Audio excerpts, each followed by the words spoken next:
దేవునికి స్తోత్రములు. ప్రభు పేరిట ఈ కార్యక్రమం వీక్షిస్తున్న ప్రియ దేవుని జనాంగమా, మీ అందరికీ నా హృదయపూర్వకమైనటువంటి శుభవందనాలు తెలియపరచుకుంటూ ఉన్నా. ఈరోజు 74వ ఎపిసోడ్కి వచ్చాం. సబ్జెక్టు సృష్టికర్త. కిందసారి ఎపిసోడ్లో పురుషోత్తం చౌదరి గారు అనేటువంటి ఒక బ్రాహ్మణ పండితుడు సుమారు 200 సంవత్సరాల క్రితం ప్రభువుని ఎలా గ్రహించి వచ్చారు అనేది అంతా చెప్పుకున్నాం. చాలా ఎపిసోడ్లు వెళ్ళి అవి ఆయన విస్తారంగా ఆయన చెప్పిన విషయాలన్నీ మీ ముందుకు తీసుకొచ్చారు. ఈ సృష్టికర్త అనే సబ్జెక్ట్ ఎందుకు తీసుకున్నాం అంటే, సృష్టికర్త ఆయన అని గ్రహించి వచ్చిన వాళ్ళ చరిత్రలే చెప్పుకుంటూ వస్తున్నాం. ముందుగా పరవశ సూర్యనారాయణ గారు, ఒక బ్రాహ్మణ పూజారి గారు, ఆయన సృష్టికర్త ఈయన అని తెలుసుకుని వచ్చారు. అంతే తప్ప ఏదో ఆయనకి లాభించి కానీ ఏదో ఇబ్బంది వచ్చి ప్రభు ఆ ఇబ్బందిని తొలగిస్తే రావటం అట్లాంటిది కాదు. ఈ చరిత్రలన్నీ కూడా ఆయన సృష్టికర్త, ఆయన ఒక్కడే దేవుడు, మిగతా వాళ్ళు దేవుళ్ళు కారు అనే బేస్ మీద వచ్చిన వాళ్ళే వీళ్ళంతా. ఆ యొక్క పరవశ సూర్యనారాయణ గారు అయిపోయిన తర్వాత మరి నెక్స్ట్ పురుషోత్తం చౌదరి గారి వరకు వచ్చాం. ఈ పురుషోత్తం చౌదరి గారు విస్తారంగా మేము ముందుకు తీసుకురావటం జరిగింది. ఆయన చరిత్ర, ఆయన ఎలా తప్పించిపోయాడు, దేవుడెవడో తెలియక అనేక గ్రంథాలు చదివాడు. ఒక కవి, ఆయన ప్రభు వైపు చూడకముందే ఒక కవి. ఆయన ఆరాధించే దేవుళ్ళ యొక్క పద్యాలు రాస్తూ ఉండేవాడు. కానీ వాళ్ళు దేవుళ్ళని అనిపించలే ఆయనకి.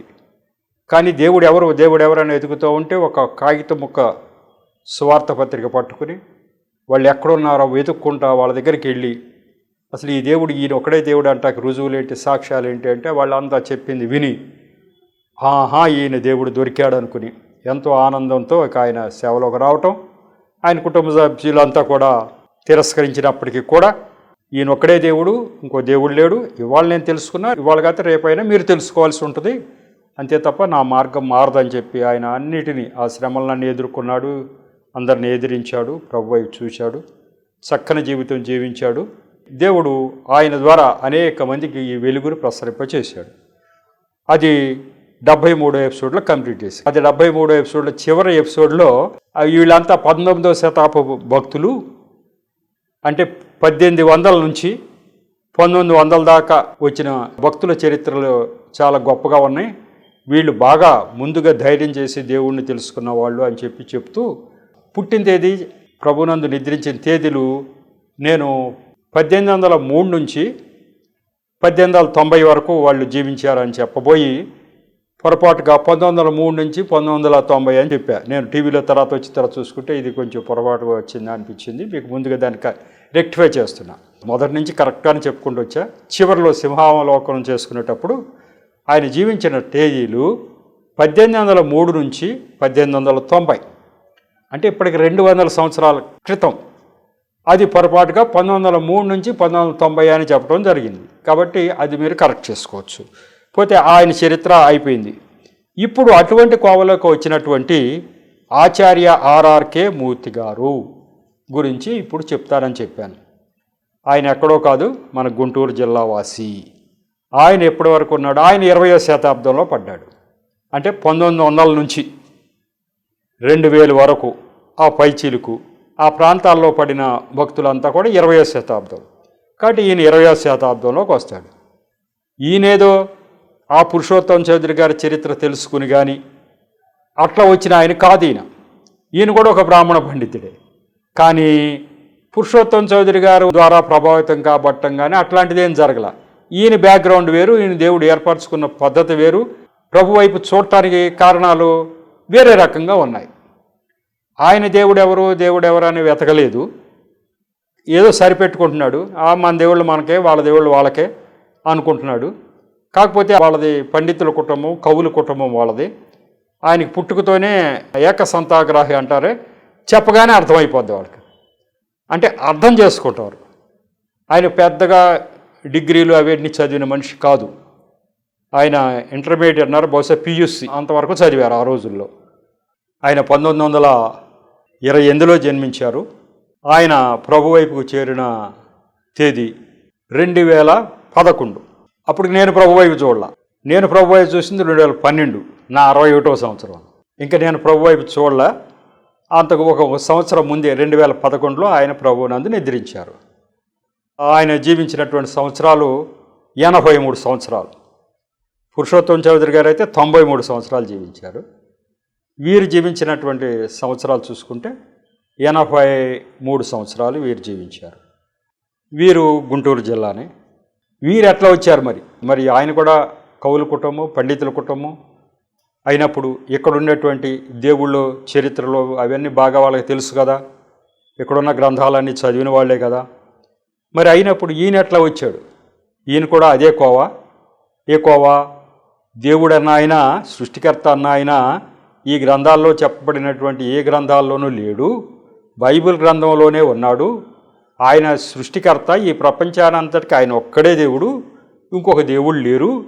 మరి దేవుళ్ళుగా చెప్పబడిన మిగతా వాళ్ళంతా కల్పనలే తప్ప నిజంగా దేవుళ్ళు కారు, సృష్టికర్తకు సంబంధించిన వాళ్ళు కారు అనేటువంటి ఆ యొక్క వివరాలతోనే వచ్చాడు. కానీ ఆ వివరాలు ఆయనకి ఎట్లా తెలుసు?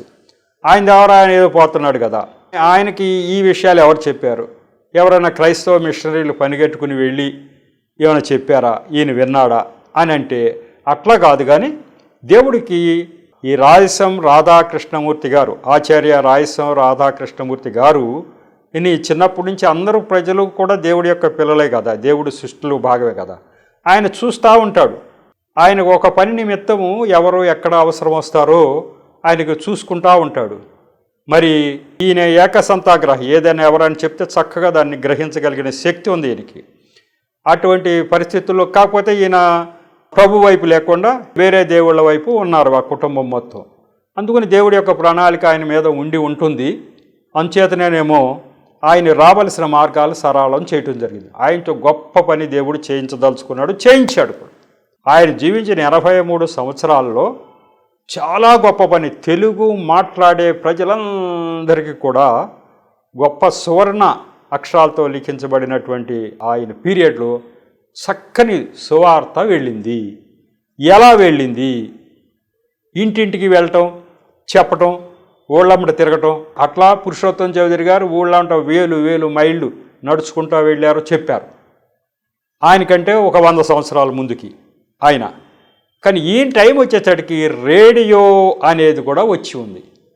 దేవుడు ప్రణాళిక ఏంటంటే ఈ రేడియో ప్రసంగాల ద్వారా దాన్ని వింటున్న ప్రజలంతా వాడవాడలా, పల్లెలా, అన్ని రేడియోలు అంటే అన్ని ఊళ్ళల్లో ఉంటాయి.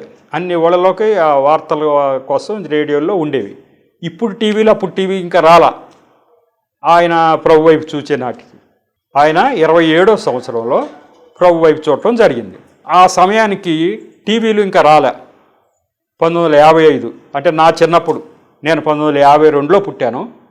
ఆయన 1955లో ప్రభువుని అంగీకరించారు. అంటే అప్పటికి నాకు 3 సంవత్సరాల వయసు అప్పటికి ఆయన ప్రభువుని అంగీకరించడం జరిగింది. రేడియో మాధ్యమం ద్వారా ఈయన మాటలు పల్లెకు దేశాలన్నిటికి వెళ్ళిపోవాలి. చదువు వచ్చిన వాళ్ళు చదువురాను మాటలు వింటమేగా. చదువు వచ్చిన వాళ్ళకైతే మనం పుస్తకాల రూపంలోనూ చదివే రూపంలో వాళ్ళకి చెప్పాలి. వింటమే కదా రేడియో. కాబట్టి చదువు రాని వాళ్ళందరూ కూడా చక్కగా వింటానికి వీలయ్యే విధంగా దేవుడి యొక్క ప్రణాళిక ఉందేమో, దాని నిమిత్తం ఆయన్ని ఏర్పరచుకున్నారేమో, ఆయన్ని ప్రభు వైపు చూచేటట్టుగా ఆయన ఏ విధంగా చేసుకున్నారో ఆ విషయాలే మీకు చెప్పదలుచుకుని ఉన్నా. ఆయన ఊరికి ఆయన జీవిత చరిత్ర మామూలుగా చెప్పేయాలంటే ఆయన పలానప్పుడు పుట్టారు, పలానా చదువుకున్నారు, ఇట్లా అయింది చెప్పుకుంటూ వెళ్ళిపోతాం. కానీ అంతేకాదు, దేవుడి యొక్క ప్రణాళిక ఆయన మీద ఉంది. ఆయన ద్వారా అనేక మంది, కోట్ల మంది చెప్పొచ్చు, కోట్ల మంది తెలుగు పీపుల్ ఆయన ద్వారా కోట్ల మంది. ఇప్పుడైతే 2 రాష్ట్రాలు ఉన్నాయి తెలుగు, ఆంధ్రప్రదేశ్, తెలంగాణ. అప్పుడంతా ఒకటే తెలుగు మాట్లాడే ప్రజలంతా కూడా. ఇక వేరే మద్రాసు ఆ ప్రాంతాల్లో, ఇక పక్కనున్న రాష్ట్రాలంతా తెలుగు మాట్లాడేవాళ్ళు విస్తరించి ఉన్నారు. మద్రాస్, కర్ణాటక, ఒరిస్సా, మనల్ని అంటుకున్నటువంటి ఆ యొక్క స్టేట్స్ అన్నిటిలో కూడా తెలుగు మాట్లాడేవాళ్ళు ఉంటారు. ఇక తెలుగు ఎక్కడ మాట్లాడే ప్రజలున్నా అందరికీ కూడా ఈ సువార్త వచ్చింది. ఏంటండి ఈ కొత్త సువార్త ఏముంది? అందరూ చెప్పేదే కదా, బైబిల్లో ఉందే కదా. అలా కాదు. ఈయన చెప్పినటువంటి సువార్త ఎలా ఉందంటే ప్రజలకి అర్థమయ్యే రీతిలో చెప్పేటువంటి ఆ శక్తి దేవుడు ఆయనకి ఇచ్చాడు. ప్రజలకి అర్థమయ్యేటట్టు చెప్పేది బైబిల్ వాక్యాలని ఆయన చెప్పిన తీరు ఎలా ఉందంటే నిదానంగా ప్రవహిస్తున్నటువంటి ఒక మంచి ప్రవాహం, చక్కని సెలయేరు ప్రవాహం నిదానంగా ఎలా ప్రవహిస్తూ ఉంటుందో అట్లాంటి ప్రవాహంలాగా ఆయన యొక్క వాక్చాతుర్యంతో ఆయన ఆ వాక్యాలను వివరించారు. ఆయన కొత్తగా ఏది సృష్టించాల. బైబిల్ గ్రంథంలో ఉన్నటువంటి వాక్యాలు ఆది కాండం మొదటి వాక్యం దగ్గర నుంచి ప్రకటన చివరి వాక్యం వరకు ఒక్కటి కూడా విడిచిపెట్టకుండా ప్రతి వాక్యానికి అర్థం చక్కగా తేట తెల్లంగా అర్థమయ్యేటట్టుగా వివరించారు. ఆయన దాన్ని వివరించుకుంటూ మళ్ళీ ఒకటి ఇంపార్టెంట్ ఒకటి కాదు అని కాకుండా బైబిల్ గ్రంథం అంతా కూడా వివరించడం అది సామాన్యమైన పనే. బైబిల్ గ్రంథం మొదటి నుంచి చివరి వరకు వివరించడం అనేది ఎన్ని రోజులు పడుతుంది? ఎన్ని రోజులు, సంవత్సరాలు, ఎన్ని సంవత్సరాలైనా పట్టని. ఆయన జీవిత చరిత్ర ఆయన రాసే నాటికి ఒక చిన్న బుక్ రాశారు, నేను నా ప్రభువు అని. ఆయన ఇది రాసిన తర్వాత ఇంకా 19 సంవత్సరాలు జీవించారు. ఆయన ఏమన్నారంటే, ఇంకా పూర్తిగా నా జీవిత చరిత్ర తర్వాత ప్రచురణలోకి వస్తుంది, ఇప్పటికైతే క్లుప్తంగా ఇప్పటి వరకు ఆయన అప్పటికి పరిచర్య చేస్తూ ఉన్నారు. 37 సంవత్సరాలు ఎంతో పరిచర్య అయిపోయింది అప్పటికి. ఇప్పటి వరకు రాస్తున్నానని చెప్పి రాశారు. నేను నా ప్రభు, దీని వెల ₹2. ఇది 1992లో ముద్రించారు. అంటే ఇప్పటికీ 32 సంవత్సరాల క్రితం ఈ పుస్తకం ప్రింట్ చేయించబడింది. ₹2 వెల, ఆ రోజుల్లో ₹2 వెల.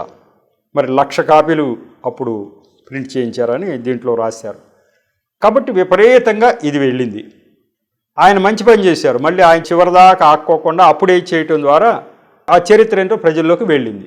కాకపోతే ఇంకా తర్వాత ఆయన తదనంతరం మళ్ళీ ఇంకా పూర్తిగా ఏమన్నా జీవిత చరిత్ర వస్తుందేమో ప్రజలు అనుకున్నారు, కానీ అట్లాంటిది ఇంకేం జరగల. నేను కూడా ఆయన తరం తర్వాత నేను ప్రభువులో చూసా కాబట్టి ఎప్పుడన్నా టీవీల్లో వాటిలో ఆయన వాక్యం కనపడేది.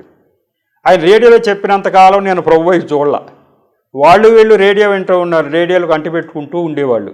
సాయంకాలం అయ్యేసరికి ఆర్ఆర్కే మూర్తి గారి ప్రసంగం వస్తుందని ఎవరు చూసినా చూడండి ఇళ్లలో క్రైస్తవులు, అంటే నేను క్రైస్తవుని కాదు, క్రైస్తవులతో పరిచయాలు కొద్దిగా ఉంటాయి కదా, ఆ ఇళ్లల్లో ఆర్ఆర్కే మూర్తి గారి ప్రసంగం వస్తుందని అందరూ ఆ రేడియోలు పుట్టుకుని పక్కకి వెళ్ళిపోయి ప్రశాంతంగా రేడియోలు వింటూ ఉండేవాళ్ళు. ఇదేంటో వీళ్ళ గొడవ వీళ్ళది గొడవ మందం అనుకునేవాడిని నేను ఆ రోజుల్లో. ఎందుకంటే వాళ్ళ దేవుడు మాటలు కాబోలు అవన్నీ మనకెందుకులే అనుకునేవాళ్ళు. కాబట్టి మన ఆర్ఆర్కే మూర్తి గారు ఏం మాట్లాడారో మనకేమీ రేడియోలు వినలేదు, మనకు తెలియదు.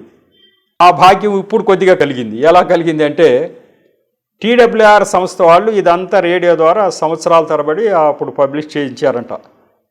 ప్రేమధార అనే పేరు, ఇంకోటి శాంతి మార్గం అనే యొక్క హెడ్డింగ్లతో వచ్చినాయట. ప్రతిరోజు వచ్చేది ఆయన వాక్యం. ఆయన రాసేటప్పటికి 10 సంవత్సరాలుగా చెప్తున్నానన్నారు. ఇంకా ఆ తర్వాత 19 సంవత్సరాలు జీవించారు. మళ్ళీ ఆ చివరి వరకు కూడా చెప్తూనే ఉన్నట్టు ఉన్నారు వారు. కాబట్టి ఆయన జీవితకాలం అంతా రేడియో పరిచర్యకే అంకితమైంది. ఈ రేడియో పరిచర్య ద్వారా ఆయన ఎవరింటికి వెళ్ళి ఎట్లా అని ప్రభు గురించి చెప్పాల్సిన పని లేదు. అందరి ఇళ్ళకి రేడియో ద్వారా ఆయన వెళ్ళిపోయాడు. ఆయన ఫిజికల్గా వెళ్ళాల్సిన అవసరం లేదు.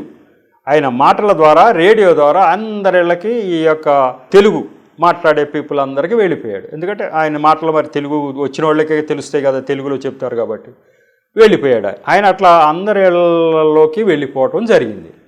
ఇక నాబోటి వ్యక్తులు, మేము అన్యులు, మేము యేసు ప్రభు ఎవరో మాకు తెలియదు, ఏ దేవుడైనా ఒకటేలా అనుకున్న వాళ్ళు దాన్ని మేము వినలేదు. వినగలిగే వాళ్ళు విన్నారు, మంచి బలం చేకూర్చబడి మరి ఆ రోజుల్లో మొక్కలుగా నాటబడినటువంటి వారు పెద్ద పెద్ద చర్చిలు ఇప్పుడు నడుపుతూ ఉన్నారు. ఆ రోజుల్లో ఎవరు ఆర్ఆర్కే మూర్తి గారు మాటలు విని బలపడినటువంటి వారు ఆ మొక్క మహావటవృక్షమై శాఖోపశాఖలుగా విస్తరించి ఎన్నో చర్చిలు, ఎన్నో సంస్థలు బయటకు వచ్చేసి ఈరోజు ఆ చర్చిల్లో వేల మంది ఆదివారం వచ్చిందంటే బైబిల్స్ పుచ్చుకుని వేల మంది ఆ చర్చిలకి వెళుతూ ఉన్నారు ఎంతో ఆనందం. దీనికి అంత మూల పురుషుడు ఎవరు? ఇది అంతటికి అంటే ఇట్లా దేవుడి చేత ఏర్పాటు చేయడం ఈ యొక్క భక్తుడు ఆర్ఆర్కే మూర్తి గారు, ఆచార్య ఆర్ఆర్కే మూర్తి గారి నోటి ద్వారా వచ్చిన మాటల ద్వారా కోట్ల మంది బలపడటం జరిగింది. ఇన్ని సంఘాలు విస్తరించడానికి, దేవుడి యొక్క జ్ఞానం పెంపొందించబడటానికి తెలుగు రాష్ట్రాలలో దేవుడు ఆయన చేతిలో పనిముట్టుగా వాడారు. ఇది ఆయన గురించి ఉపోద్ఘాతం. నా విషయానికి వస్తే, నేను సృష్టికర్త ఎవరా అని గ్రహించి వచ్చా కాబట్టి, ఈ సృష్టికర్త ఈయన అని తెలిసింది కాబట్టి, ఈ కోవలో వచ్చిన వాళ్ళు ఎవరా అని చరిత్రలంతా వెతుక్కున్నా. ఈ కోవలో వచ్చిన వాళ్ళు ఇప్పుడు నేను చెప్పినట్టు 2 భక్తులు, ఈయన 3వ భక్తుడిగా నేను చేసి, మరి నాకు దీని గురించి ఉన్న ఈ యొక్క చిన్న పుస్తకం తప్ప పూర్తి వివరాలు ఈ పుస్తకంలో కూడా ఈయన పుట్టిన తేదీ లేదు. సరే, ప్రభునందు నిద్రించిన తేదీ ఉండదు, ఇది ఎందుకంటే ముందుగానే రాసేసారు కాబట్టి. అట్లాంటి పుట్టిన తేదీ అవన్నీ పెద్దగా లేవు.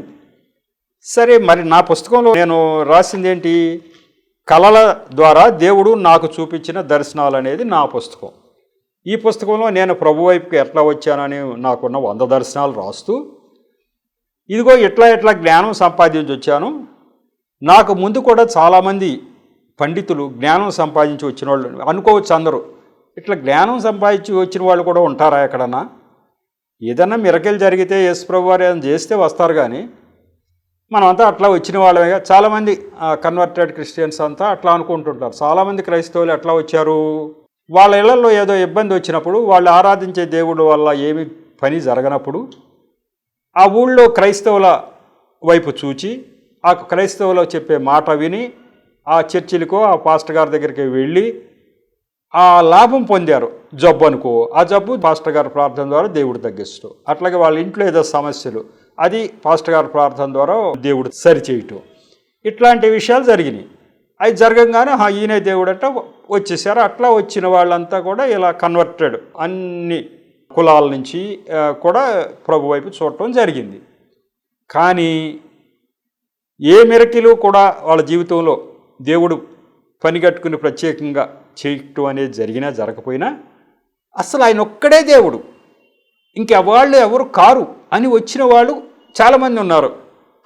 నాకు తెలిసి ఒక 7 పేర్లే రాశా. ఇంకా చాలామంది ఉన్నారు, అవి మనకు బాగా తెలియవు.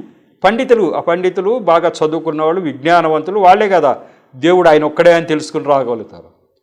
మరి మామూలుగా పేద ప్రజలు, పల్లెటూరులో ఉన్న వాళ్ళు అంతా వాళ్ళ మిరకల్స్ మీద ఆధారపడి వస్తారు తప్ప, జ్ఞానమంతా పొంది ఈ రుజువులు, ఈ సాక్ష్యాల ద్వారా ఈయన ఒక్కడే దేవుడు, మిగతా వాళ్ళు కాదు అని అర్థం చేసుకుని అవన్నీ శాస్త్రాలన్నీ చదివి రావటం పల్లెటూరులో ఉన్నటువంటి ప్రజలకి వీలు కాదు. వాళ్ళు రావటం అంటూ జరిగితే ఇట్లాగే జరిగింది. వాళ్ళకి ఏదో కార్యాలు జరిగితే వచ్చారు. కానీ నాలాగా వచ్చిన వాళ్ళు కూడా చాలామంది ఉన్నారు. అందులో ఇప్పుడు ఈ ఆర్ఆర్కే మూర్తి గారు, ఎందుకంటే ఈయన కూడా పండితుల కుటుంబం, కవుల కుటుంబంలో పుట్టాడు. బ్రాహ్మణ కుటుంబం, ఉన్నత కులంగా మనం భావిస్తాం.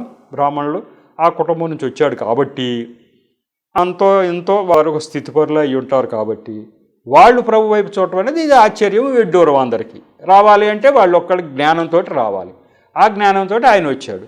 కాబట్టి ఆ జ్ఞానంతో ఆయన వచ్చాడు అన్న విషయం రేడియోల్లో అయితే ఆయన ప్రసంగాల ద్వారా ఏ వాక్యం యొక్క అర్థం ఏంటి, ఈ బైబిల్ గ్రంథంలో దేవుడు ఎవరు అని ఆయన వచనాల ద్వారా అందరికీ తెలుసు.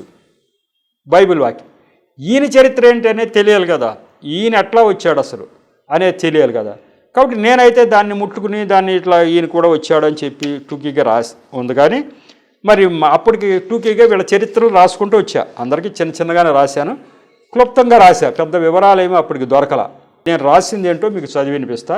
అప్పటికి అంతే, దాంతో నేను తృప్తిపడ్డాను. ఇప్పుడు మీ ముందుకు విస్తారంగా చెప్పడానికి మీ ముందుకు వచ్చా కాబట్టి ఈ టీవీ మాధ్యమం ద్వారా పూర్తి వివరాలు మీకు అందజేయాలి. దేవుడు నన్ను అదే అడుగుతుంటాడు. నువ్వు చెప్పకుండా దాటేస్తే మళ్ళీ ఇంకెవరు చెబుతారు? అబ్బాయి, నిన్ను ఏర్పరచుకున్నదే అందుకు. వాళ్ళకి నానా విధమైనటువంటి జ్ఞానము అనేక కోణాలలో స్పృశించి పూర్తిగా చెప్పాల్సిందే. నువ్వు ఒక మనిషి గురించి చెప్పావు అంటే, ఒక భక్తుడి గురించి చెప్పావు అంటే, ఇక దాంట్లో మళ్ళీ ఇంకొకళ్ళు ముట్టుకుని మళ్ళీ ఇంకో కొంత చెప్పాల్సింది మిగల్చడానికి వీల్లేదు. మొత్తం కూలంకషంగా నువ్వు చెప్పాల్సిందే అని దేవుడు నాకు ఆదేశించారు. అందుకే ముట్టుకున్నామంటే దాన్ని కరెక్ట్గా మేము చెప్పి తీరాలి అనే ఉద్దేశంతో సమయం ఎంత అన్నా అని, ఎన్ని ఎపిసోడ్లు అన్నా అని, ఎంత ఖర్చు అన్నా కానీ చెప్పాలని దేవుడు ఆజ్ఞ. ఇప్పుడు ఆర్ఆర్కే మూర్తి గారు మొదటి బైబిల్ గ్రంథంలో మొదటి వచనం దగ్గర నుంచి చివరి వచనం దాకా చెప్పడం అనేది ఎవరు? దేవుడి యొక్క ప్రణాళిక, దేవుడు చెప్పినటువంటి ఆజ్ఞ అది. ఆయన అట్లా వెళ్ళమని, మొత్తం అంతా నా ప్రజలకు వెళ్ళాలి అని అట్లా వెళ్ళారు. లేకుండా అయితే మామూలుగా పాస్టర్ గారు అయితే ఎవరైనా చెప్పేది ఇంపార్టెంట్, ఎక్కడన్నా సబ్జెక్ట్ ఇంపార్టెంట్, దావీదు, ఎస్తేరు, ఇట్లా కొంచెం తీసుకుని అవి చెప్తూ ఉంటారు. చర్చిల్లో కూడా అంతే, ఇంపార్టెంట్ ఫోకస్ చేస్తూ ఉంటారు. ఈ చివరి నుంచి ఆ చివరికి అన్ని వాక్యాలు చెప్పరు. కానీ దేవుడు ప్రణాళిక ఉంటేనే అలా చెప్పడం జరుగుతుంది. దేవుడు ప్రణాళిక ఉంది కాబట్టి ఆచార్య గారి ద్వారా అలా చెప్పించడం జరిగింది. దేవుడు ప్రణాళిక, అటువంటి ప్రణాళికే నా మీద ఉండటం చేతనే నేను చెప్పింది ఏదో పూర్తిగా చెప్పాలని నాకు కూడా దేవుడు దర్శనాల ద్వారా ఆదేశించడం జరిగింది. అలా చెప్పుకుంటూ వెళుతూ ఉన్నా. ఇప్పుడు నేను రాసింది ఏంటో మీకు ఊరికి చదివి వినిపించి అసలు కూలంకషంగా చెప్తా. ఆచార్య రాయసం రాధాకృష్ణమూర్తి గారు, వీరి పూర్తి పేరు రాయసం రాధాకృష్ణమూర్తి గారు. గుంటూరు జిల్లాలోని గోవిందపురం వీరి స్వగ్రామం. వీరిది కవుల కుటుంబం. వీరి పూర్వీకులు రాజుల ఆస్థానాలలో లేఖికులు, కవులుగా ఉండేవారు. ఇంటర్మీడియట్ చదువుతూ అనారోగ్య కారణాన చదువు మానేసి కాకినాడలో వాళ్ళ అన్నయ్య గారి వద్దకు వెళ్ళారు. అక్కడ వారికి తెలిసిన వారి ద్వారా తెల్లదొరలకు తెలుగు నేర్పించుట కొరకు నియమింపబడ్డారు. ఈయన అసలు ఎలా వెళ్ళటం జరిగింది అంటే, ఇక్కడ ఇంటర్మీడియట్ ఆ ప్రాంతం వరకు చదివారు గుంటూరు జిల్లాలో. ఆ తర్వాత వాళ్ళ అన్నయ్య గారింటికి కాకినాడ వెళ్ళారు. ఆ కాకినాడలో ఉండగా తెల్లదొరలు మిషనరీలు వచ్చారు. ఆ రోజుల్లోనే మిషనరీలు వస్తున్నారు. వాళ్ళకి తెలుగు నేర్పాలి ఎవరన్నా. వాళ్ళు ఇంగ్లీష్ వచ్చు, ఆ ఇంగ్లీష్లోంచి తెలుగు నేర్పాలి. మనతో మాట్లాడాలంటే వాళ్ళు తెలుగు నేర్చుకుని మాట్లాడాలి. తెల్లదొరలకు తెలుగు నేర్పించడం కొరకు నియమింపబడ్డారు. కాబట్టి ఆ తెలుగు నేర్పించడం అనే పనికి తెల్లదొరలకి నియమింపబడ్డారు. ఆ తెల్లదొరలు ఈయన సహాయంతో యోహాను సువార్తను తెలుగులోకి అనువదింపజేసుకున్నారు. అయినప్పటికీ ఈయన యేసు ప్రభు ఒక్కడే దేవుడనే మాట ఒప్పుకోలేకపోయారు. ఆ యోహాను సువార్త ఈ చివరి నుంచి ఆ చివరికి తెలుగులో తర్జుమా చేసి వాళ్ళకి చెప్పారు. కానీ దేవుడు ఒక్కడే అని అప్పటికి ఇంకా అవగాహన రాలా. బైబిల్ గ్రంథంలో ఏమైనా తప్పులు దొరుకుతాయేమోనని అన్వేషించారు. ఇది కూడా ఆఫ్టర్ ఆల్ ఒక గ్రంథం. బైబిల్ మనకి ఎన్నో గ్రంథాలు ఉన్నాయి. మనం ఎట్లా వీళ్ళకి నేర్పుతూ చూస్తూ ఉంటే బైబిల్లో దీంట్లో తప్పులు దొరుకుతాయి కదా, తప్పులు పట్టుకుందాం. వీళ్ళంతా ఆ చివరి నుంచి ఈ చివరికి వచ్చి తెలుగు నేర్చుకుని వీళ్ళు ఇక్కడ అందరికి నేర్పుతున్నారు. నిమ్మన జాతులు, తక్కువ కులాల వాళ్ళకి చెప్తున్నారు వీళ్ళు. నేను చదవటం ద్వారా దీంట్లో తప్పులు ఏమైనా దొరుకుతాయా అని అన్వేషించారు. కానీ తప్పులు పట్టుకోలేకపోయారు. బైబిల్ గ్రంథంలో తప్పు పట్టుకోలేకపోయారు. కొంతకాలానికి బైబిల్ గ్రంథంలోని దేవుడే నిజ దేవుడని అర్థం చేసుకున్నారు. తప్పులు పట్టుకోలేకపోయారు సరిగదా, అసలు దేవుడినే అని కూడా అర్థమైంది. లోపల అంతర్మదనం చేసుకున్నారు. అయ్యో ఈయన అసలు దేవుడా, మరి మిగతా వాళ్ళంతా వట్టిదేనా అని అర్థం చేసుకున్నాడు.